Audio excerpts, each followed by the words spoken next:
ओम शांति। 29 मई 2025 बाबा के महावाक्य। मीठे बच्चे, तुम फिर से अपने ठिकाने पर पहुंच गए हो। तुमने बाप द्वारा रचता और रचना को जान लिया है, तो खुशी में रोमांच खड़े हो जाने चाहिए। प्रश्न: इस समय बाप तुम बच्चों का श्रृंगार क्यों कर रहे हैं? उत्तर: क्योंकि अभी हमें सज धज कर विष्णुपुरी ससुर घर में जाना है। हम इस ज्ञान से सजकर विश्व के महाराजा महारानी बनते हैं। अभी संगम युग पर हैं। बाबा टीचर बनकर पढ़ा रहे हैं, पियर घर से ससुर घर ले जाने के लिए। गीत: आखिर वह दिन आया आज। ओम शांति। मीठे मीठे स्वीट चिल्ड्रन, मीठे मीठे सिकी लधे बच्चों ने गीत सुना। तुम बच्चे ही जानते हो कि आधा कल्प जिस माशूक को याद किया है, आखरीन वह मिले हैं। दुनिया यह नहीं जानती कि हम कोई आधा कल्प भक्ति करते हैं, माशूक बाप को पुकारते हैं। हम आशिक हैं, वह माशूक है, यह भी कोई नहीं जानते। बाप कहते हैं, रावण ने तुमको बिल्कुल ही तुच्छ बुद्धि बना दिया है, खास भारतवासियों को। तुम देवी देवता थे, यह भी भूल गए हो, तो तुच्छ बुद्धि हुए। अपने धर्म को भूल जाना, ये है तुच्छ बुद्धि का काम। अभी यह सिर्फ तुम ही जानते हो।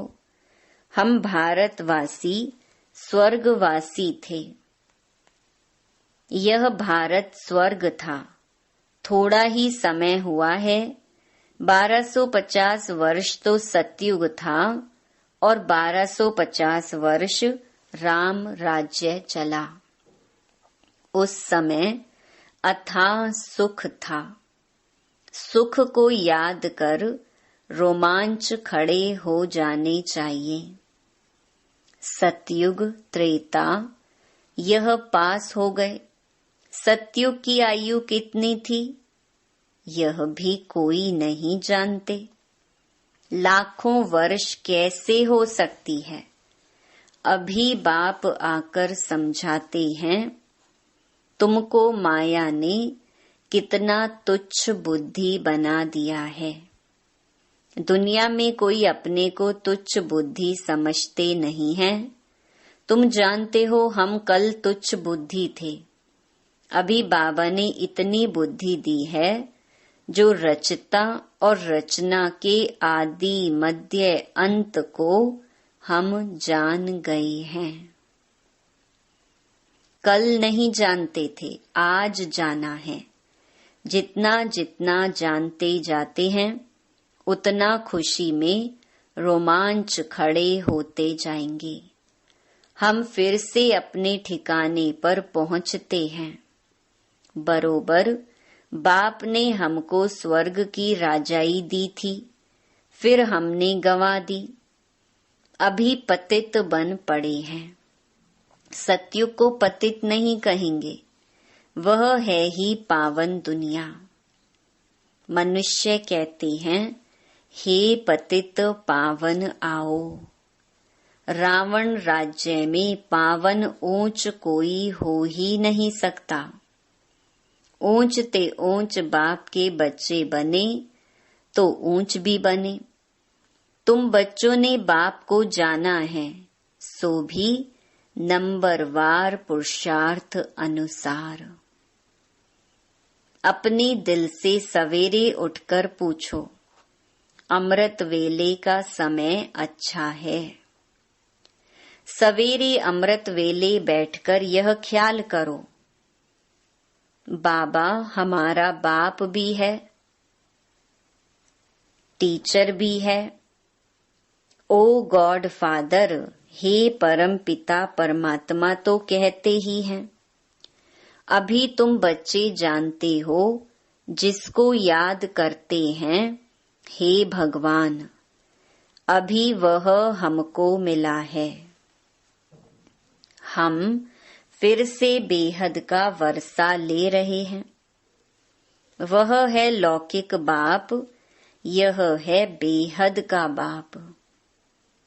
तुम्हारा लौकिक बाप भी उस बेहद के बाप को याद करते हैं, तो बापों का बाप, पतियों का पति वह हो गया। यह भी भारतवासी ही कहते हैं, क्योंकि अभी मैं बापों का बाप, पतियों का पति बनता हूँ। अभी मैं तुम्हारा बाप भी हूँ। तुम बच्चे बने हो, बाबा बाबा कहते रहते हो। अभी फिर तुमको विष्णुपुरी ससुर घर ले जाता हूँ। यह है तुम्हारे बाप का घर। फिर ससुर घर जाएंगे। बच्चे जानते हैं, हमको बहुत अच्छा श्रृंगारा जाता है। अभी तुम पियर घर में हो ना, तुमको पढ़ाया भी जाता है।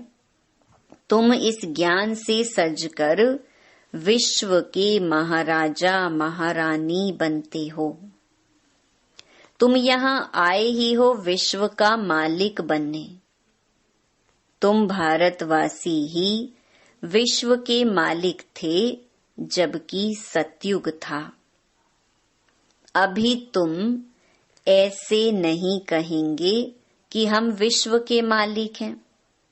अभी तुम जानते हो भारत के मालिक कलयुगी हैं, हम तो संगम युगी हैं। फिर हम सतयुग में सारे विश्व के मालिक बनेंगे। यह बातें तुम बच्चों की बुद्धि में आनी चाहिए।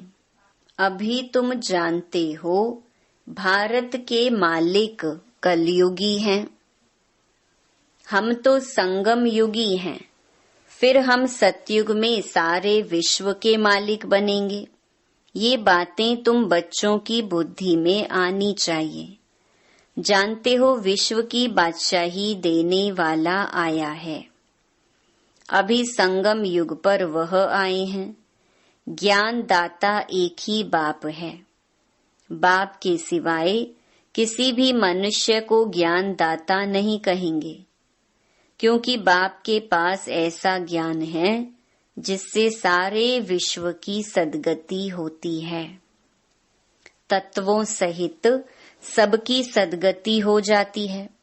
मनुष्यों के पास सद्गति का ज्ञान है नहीं। इस समय सारी दुनिया तत्वों सहित तमो प्रधान है। इसमें रहने वाले भी तमो प्रधान हैं।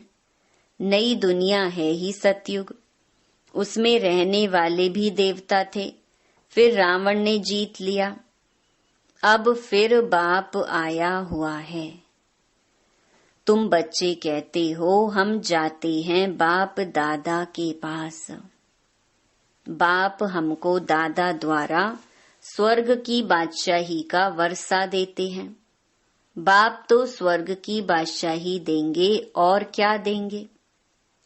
तुम बच्चों की बुद्धि में यह तो आना चाहिए ना, परंतु माया भुला देती है, स्थायी खुशी रहने नहीं देती है। जो अच्छी रीति पढ़ेंगे पढ़ाएंगे वही ऊंच पद पाएंगे। गाया भी जाता है, सेकंड में जीवन मुक्ति। पहचानना एक ही बार चाहिए ना। सभी आत्माओं का बाप एक है। वह सभी आत्माओं का बाप आया हुआ है, परंतु सब तो मिल भी नहीं सकेंगे। इम्पॉसिबल है। बाप तो पढ़ाने आते हैं, तुम भी सब टीचर्स हो। कहा जाता है ना गीता पाठशाला, यह अक्षर भी कॉमन है। कहते हैं कृष्ण ने गीता सुनाई। अब यह कृष्ण की तो पाठशाला है नहीं, कृष्ण की आत्मा पढ़ रही है। सतयुग में कोई गीता पाठशाला में पढ़ते पढ़ाते हैं क्या? कृष्ण तो हुआ ही है सतयुग में, फिर 84 जन्म लेते हैं। एक भी शरीर दूसरे से मिल ना सके। ड्रामा प्लान अनुसार हर एक आत्मा में अपना पार्ट 84 जन्मों का भरा हुआ है। एक सेकंड न मिले दूसरे से। 5000 वर्ष तुम पार्ट बजाते हो, एक सेकंड का पार्ट दूसरे सेकंड से मिल ना सके। कितनी समझ की बात है। ड्रामा है ना। पार्ट रिपीट होता जाता है। बाकी वह शास्त्र सभी हैं भक्ति मार्ग के। आधा कल्प भक्ति चलती है, फिर सर्व को सद्गति मैं ही आकर देता हूँ। तुम जानते हो 5000 वर्ष पहले राज्य करते थे, सद्गति में थे, दुख का नाम नहीं था। अभी तो दुख ही दुख है। इसको दुख धाम कहा जाता है। शांति धाम, सुख धाम और दुख धाम। भारतवासियों को ही आकर सुख धाम का रास्ता बताता हूँ। कल्प कल्प फिर हमको आना पड़ता है। अनेक बार आया हूँ, आता रहूंगा। इसकी एंड नहीं हो सकती। तुम चक्कर लगाकर दुख धाम में आते हो, फिर मुझे आना पड़ता है। अभी तुमको स्मृति आई है 84 जन्मों के चक्कर की। अब बाप को रचता कहा जाता है। ऐसे नहीं कि ड्रामा का कोई रचता है।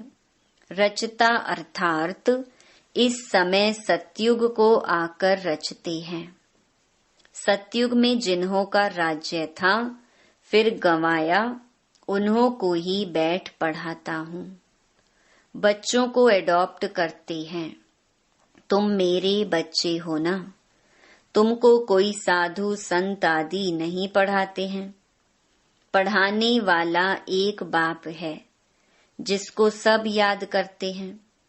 याद जिसको करते हैं, जरूर कभी आएंगे भी ना। यह भी किसको समझ नहीं है कि याद क्यों करते हैं। तो जरूर पतित पावन बाप आते हैं। क्राइस्ट को ऐसे नहीं कहेंगे कि फिर से आओ। वह तो समझते हैं लीन हो गया, फिर आने की बात ही नहीं। याद फिर भी पतित पावन को करते हैं। हम आत्माओं को फिर से वर्षा दो। अभी तुम बच्चों को स्मृति आई, बाबा आया हुआ है। नई दुनिया की स्थापना करेंगे। वह फिर भी अपने समय पर रजो तमो में ही आएंगे। अभी तुम बच्चे समझते हो, हम मास्टर नॉलेजफुल बनते हैं।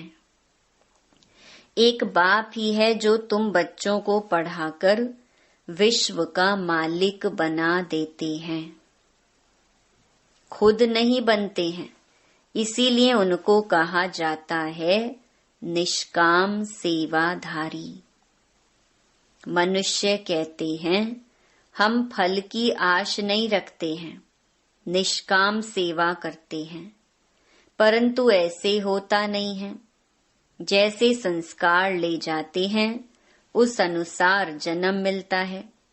कर्म का फल अवश्य मिलता है। सन्यासी भी पुनर्जन्म गृहस्थियों के पास लेकर फिर संस्कार अनुसार सन्यास धर्म में चले जाते हैं। जैसे बाबा लड़ाई वालों का भी मिसाल देते हैं। कहते हैं गीता में लिखा हुआ है, जो युद्ध के मैदान में मरेगा वह स्वर्ग में जाएगा। परंतु स्वर्ग का भी समय चाहिए ना। स्वर्ग तो लाखों वर्ष कह देते हैं। अब तुम जानते हो बाप क्या समझाते हैं, गीता में क्या लिख दिया है। कहते भगवानुवाच मैं सर्वव्यापी हूँ। बाप कहते हैं मैं अपने को ऐसी गाली कैसे दूंगा कि मैं सर्वव्यापी हूँ। कुत्ते बिल्ली सब में हूँ। मुझे तो ज्ञान सागर कहते हो। मैं अपने को फिर यह कैसे कहूँगा। कितना झूठ है। ज्ञान तो कोई में है नहीं। सन्यासियों आदि का मान कितना है, क्योंकि पवित्र हैं।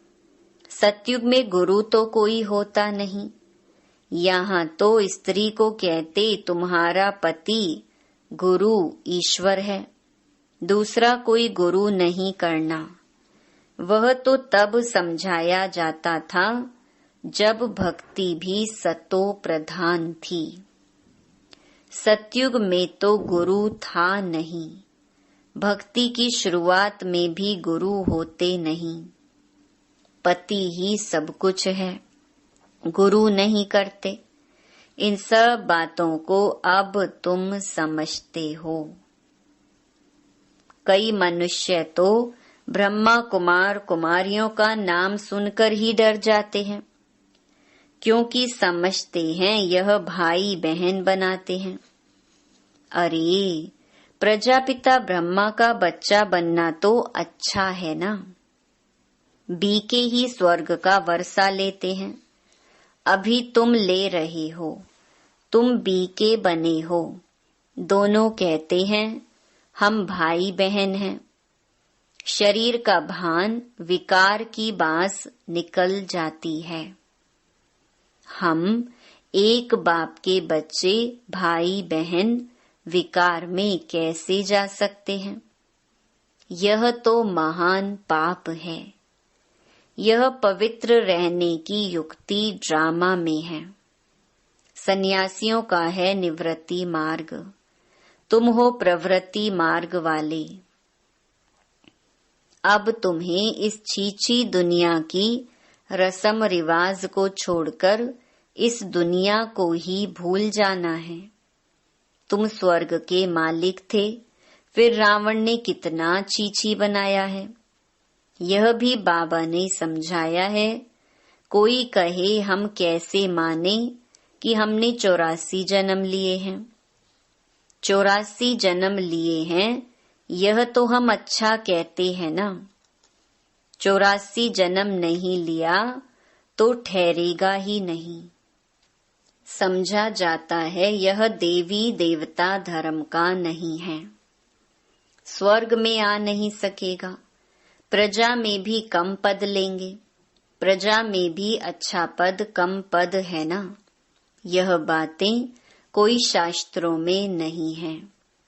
भगवान आकर किंगडम स्थापन करते हैं। श्री कृष्ण तो वैकुंठ का मालिक था। स्थापना बाप करते हैं।